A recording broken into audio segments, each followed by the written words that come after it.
जय हिंद स्टूडेंट, कैसे हैं आप सभी। मैं डागेश कुमार स्वागत करता हूं आप सभी का आपके अपने चैनल डीसी मैथ्स पार्टन पे। डीसी मैथ्स पार्टन जो आपके लिए लेकर आया है आपके क्लास 10th मैथ्स का सोल्यूशन, वो भी आपके अपने लैंग्वेज हिंदी में।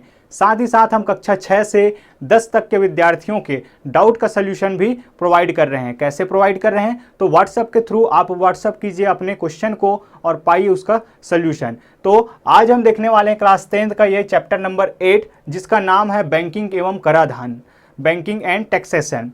स्टूडेंट, ये जो नाम है वो दोनों एक ही चीज़ नहीं है, अलग अलग चीज़ है। और ये जो पूरा चैप्टर है, चैप्टर नंबर 8, यहाँ से आपका 7 मार्क्स का क्वेश्चन निकल रहा है। मतलब कि ये जो चैप्टर है वहाँ से 7 मार्क्स आपको मिलने वाले हैं। और कैसे मिलने वाले हैं, थोड़ा बात कर लेते हैं हमेशा की भांति कि ये 1 + 1 + 5 क्या अर्थ है सर इसका, कि 1 मार्क के 2 क्वेश्चन आने वाले हैं और 5 मार्क्स के एक बड़े क्वेश्चन आने वाला है। मतलब कि आप समझ गए होंगे कि ये कितना इंपॉर्टेंट है ये चैप्टर, और बड़ा ही आसान सा है। सबसे पहले हम बात करेंगे बैंकिंग के बारे में, क्या होता है बैंकिंग। उसके बाद दूसरे पार्ट में हम बात करेंगे कराधान टैक्सेशन के बारे में। दोनों अलग अलग चीज़ें हैं, एक क्वेश्चन वहाँ से निकलता है, एक क्वेश्चन यहाँ से निकलता है। तो दोनों ही पार्ट को समझना बहुत ज़रूरी है। सबसे पहले हम समझेंगे कि आखिर बैंकिंग क्या होता है स्टूडेंट, कि बैंकिंग क्या होता है। आप जाते हैं, लेन देन करते हैं, ब्याज बैंक देता है, और भी अनेक सुविधाएं हैं जो बैंकिंग के अंतर्गत आता है। आपके जानकारी के लिए ये है कि आप यहाँ पे क्या करने वाले हैं, पूरी तरीके से टैक्सेशन ब्याज की गणना करने वाले हैं। और ब्याज किस पर मिलता है, जमा धनराशि पर। और जमा धनराशि पर ब्याज अगर जुड़ जाए तो प्राप्त राशि को कहते हैं मिश्र धन। ये आप सभी जानते हैं, और नहीं जानते होंगे तो मैं लिखवा दूंगा इसको। तो मेनली हमें खातों के बारे में पहले जानना है कि खाते कितने प्रकार के होंगे, अकाउंट्स कितने प्रकार के होंगे जिन पर हमें ब्याज की गणना करना है। तो आइए देख लेते हैं टाइप्स ऑफ अकाउंट्स। तो सबसे पहले हम देखते हैं इसमें, अगर बात करें टाइप्स ऑफ अकाउंट्स की, तो खातों के प्रकार में सबसे पहला हम जान लेते हैं, एक नाम आता है चालू खाता, है ना। चालू खाता आप सुने भी होंगे, या करेंट अकाउंट। फिर आता है आपका बचत खाता, ये होता है आपका सेविंग अकाउंट। फिर आपको पढ़ना है यहाँ पे सेविंग अकाउंट के बाद सावधि जमा खाता, ये होता है आपका फिक्स्ड डिपॉजिट अकाउंट। फिर 4th नंबर पे आपको पढ़ना है आवर्ती जमा खाता, रिकरिंग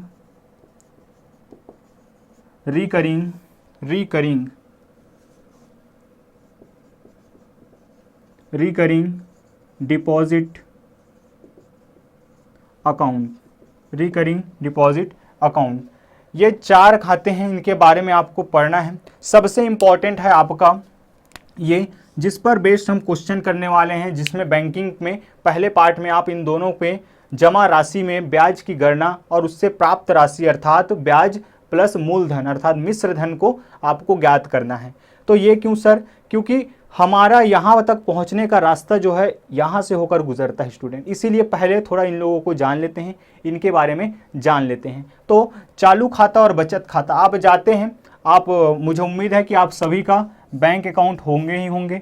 तो आपको एक ऑप्शन मिलता है जब आप फॉर्म फिलअप करते हैं, तो आपको चालू खाता या बचत खाता कौन सा आपको अकाउंट ओपन कराना है। तो हमेशा से ये दुविधा का विषय रहा है, हमेशा से ये कंफ्यूजिंग पार्ट रहा है कि आखिर करेंट और सेविंग अकाउंट में अंतर क्या होता है। आइए थोड़ा सा जान लेते हैं कुछ सेकंड में कि आपको करेंट अकाउंट एक बड़े ट्रांजैक्शन के लिए मिलता है, लेकिन बचत खाता या सेविंग अकाउंट में वो सुविधा नहीं मिलता है।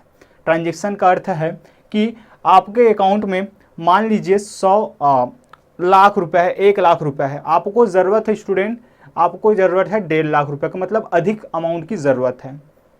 तो ये सुविधा प्रोवाइड करता है आपके चालू खाता में, कि चालू खाता में अगर आपके पास निश्चित धनराशि नहीं है, जितना होना चाहिए, जितनी आपकी आवश्यकता है, उसके बावजूद आप उससे अधिक धनराशि प्राप्त कर सकते हैं। लेकिन बचत, बचत का अर्थ ही है क्या, बचत हमारे द्वारा ही बचत किया जाएगा, उसको क्या करेंगे, बैंक में जमा कर लेते हैं। कि बैंक वाला कहता है कि आप घर में क्यों रखे हो, घर में रखने से क्या है, रिस्क भी है और आपको उस पर कुछ ब्याज भी नहीं मिलेगा। तो लाइए हमारे पास, आप बचत अकाउंट में आप क्या कर लीजिए, सेविंग अकाउंट में अपना पैसा जमा कर दीजिए। उससे क्या मिल जाएगा, आपको कुछ धन राशि मिल जाएगा ब्याज के रूप में। उसके अतिरिक्त मैंने कहा ब्याज, तो ब्याज, तो ये जो है इसमें क्या मिलता है, आपको ब्याज मिलता है, ब्याज प्राप्त होता है।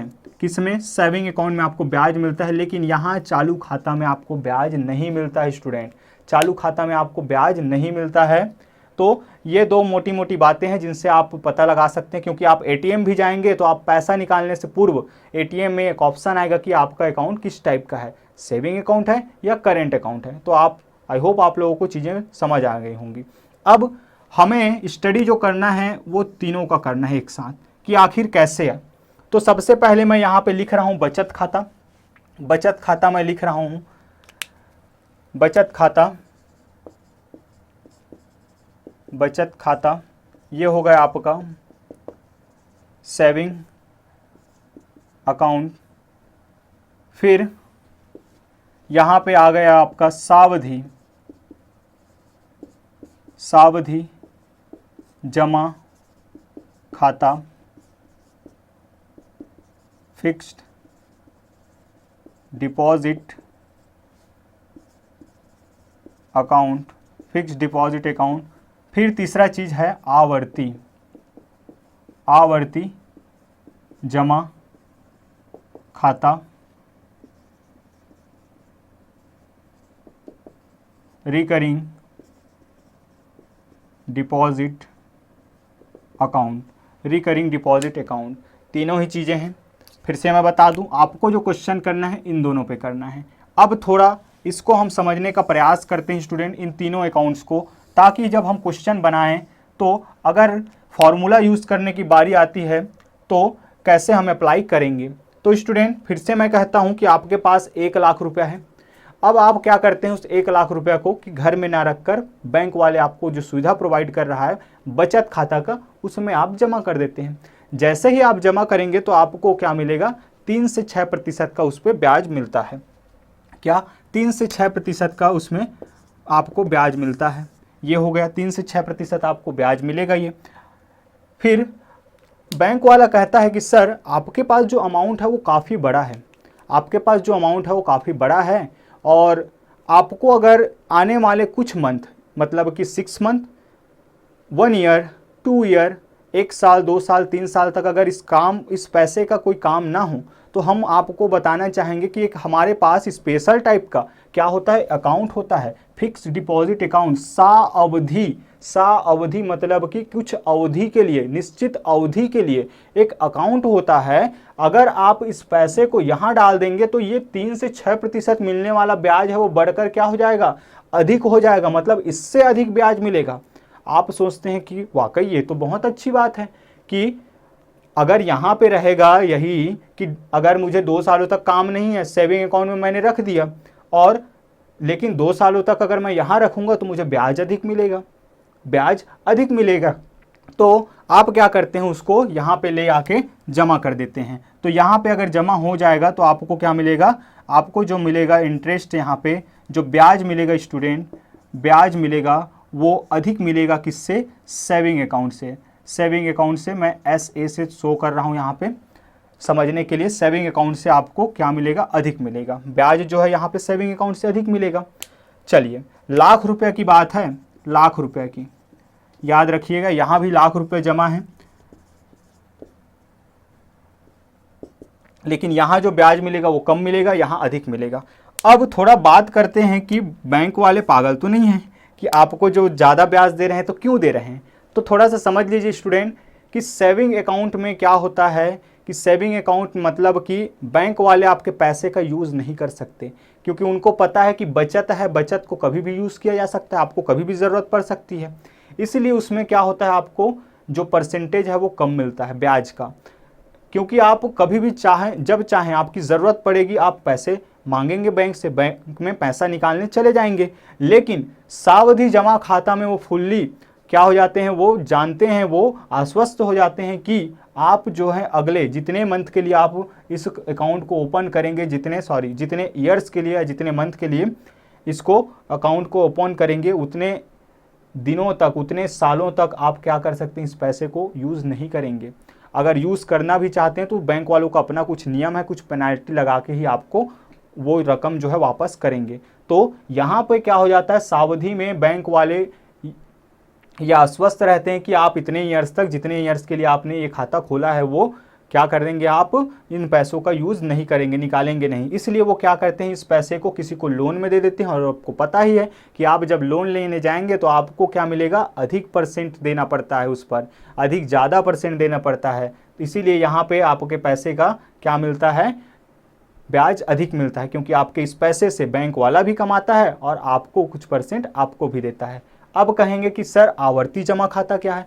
चलिए थोड़ा सा समझ लेते हैं आवर्ती जमा खाता को स्टूडेंट, कि आवर्ती जमा खाता क्या है। अब इसी 1 लाख रुपया में आपको लगता है कि इस 1 लाख रुपया को क्यों ना मैं इंस्टॉलमेंट में जमा करूं। मतलब कि 1 लाख रुपया मेरे पास एकाएक नहीं है, लेकिन मेरे पास इतना सेविंग तो आ जाता है कि मैं हर मंथ कुछ रुपए जो है मैं जमा कर सकता हूँ। कहाँ जमा कर सकता हूँ, बैंक अकाउंट पे जमा कर सकता हूँ। किस अकाउंट पे, सेविंग अकाउंट पे। तो फिर से ये आइडिया आपको मिलता है कहीं से कि अगर आप हर मंथ इतना निश्चित राशि, मान लीजिए कि आप 10,000 रुपये हर महीने का बचा लेते हैं, हर महीने आप बचा ले रहे हैं, तो क्यों ना आप एक आवर्ती जमा खाता खोल लो। और आवर्ती जमा खाता का अर्थ है आवर्त, आवर्त मतलब फ्रीक्वेंसी, फ्रीक्वेंसी मतलब कि आप जानते हैं कि स्वयं को दोहराना है ना, फ्रीक्वेंसी बार बार आना, ये मान के चलिए। तो आप क्या करेंगे, पैसे को बार बार जमा करेंगे, बार बार जमा करेंगे, बार बार जमा करेंगे। इससे क्या होगा कि आपका जो अकाउंट में पैसा है वो हर मंथ जाएगा, आपका जो अकाउंट में पैसा हर मंथ जाएगा। और कितना जाएगा, 10,000 रुपये, जितना आप एक निश्चित राशि वहाँ पे क्या करेंगे, वहाँ पे देना चाहेंगे। तो रिकरिंग अकाउंट में, डिपॉजिट अकाउंट में यही है, आवर्ती जमा खाता। नाम याद रखिएगा, आवर्त मतलब हर महीने देंगे, सा अवधि मतलब निश्चित समय के लिए जमा कर देंगे, बचत मतलब कि आप जानते हैं कि जब चाहेंगे आप क्या कर देंगे, जमा करेंगे और ज़रूरत पड़ी तो निकाल लेंगे। तो यहाँ पे आप क्या करेंगे, इंस्टॉलमेंट्स में जमा करेंगे स्टूडेंट। तो यहाँ पे जो होगा, जो आवर्ती जमा खाता में आपको क्या ब्याज जो मिलता है वो सावधि से तो कम मिलता है, सावधि से कम मिलता है, इससे कम मिलेगा, लेकिन बचत खाता से अधिक मिलता है। जो रिकरिंग अकाउंट है, रिकरिंग अकाउंट है, अगर मैं चाहूँ तो ए से शो कर देता हूँ इसको समझने के लिए। रिकरिंग अकाउंट है, रिकरिंग डिपॉजिट अकाउंट में जो आपको ब्याज मिलेगा वो किससे मिलेगा, इससे सेविंग फिक्स डिपॉजिट अकाउंट से तो क्या मिलेगा, कम मिलेगा, इससे कम मिलेगा, लेकिन आपको जो सेविंग अकाउंट है उससे अधिक मिलता है, सेविंग अकाउंट है उससे अधिक मिलता है। याद रखिएगा कि बचत खाते से अधिक आपको ब्याज किस में मिलेगा, आवर्ती जमा खाता में, लेकिन आपको सावधि जमा खाता में जमा राशि से कम मिलेगा। आइए थोड़ा सा नज़र डालते हैं कि इसमें फॉर्मूला क्या लगेगा। बचत खाते में जो आपका ब्याज की गणना होती है स्टूडेंट, वो क्या होता है, वो होता है आपके साधारण ब्याज। साधारण ब्याज की गणना आपको पता होगा, क्या होता है साधारण ब्याज। साधारण ब्याज, साधारण ब्याज बराबर क्या होता है, मूलधन गुणित दर गुणित समय, मूलधन गुणित दर गुणित समय बटे 100, इससे होता है। लेकिन यहाँ पे आपको साधारण ब्याज की कोई ज़रूरत नहीं पड़ेगी। लेकिन मैं फिर से बता दूँ वही, किस इन सब में आने का जो रास्ता है वो कहाँ से होकर गुजरता है, इस फॉर्मूले से होकर गुजरता है। सो याद रखिएगा। और मूलधन धन ब्याज क्या होता है, मिश्र धन होता है, याद रखिएगा इस बात को भी। इन दोनों का फॉर्मूला हम आगे डिस्कस करेंगे, इन दोनों के फॉर्मूले को आगे डिस्कस करेंगे। मूलधन या मिश्र धन बराबर मिश्र धन, मिश्र धन जिसको ए से शो करते हैं, बराबर होता है मूलधन धन ब्याज, मूलधन धन ब्याज, ये होता है मिश्र धन। मिश्र धन का अर्थ क्या होता है कि लास्ट में मिलने वाली राशि, अर्थात जो जमा की है वो राशि और जो ब्याज है, दोनों के मिला के जो राशि प्राप्त होती है वही होता है आपका मिश्र धन।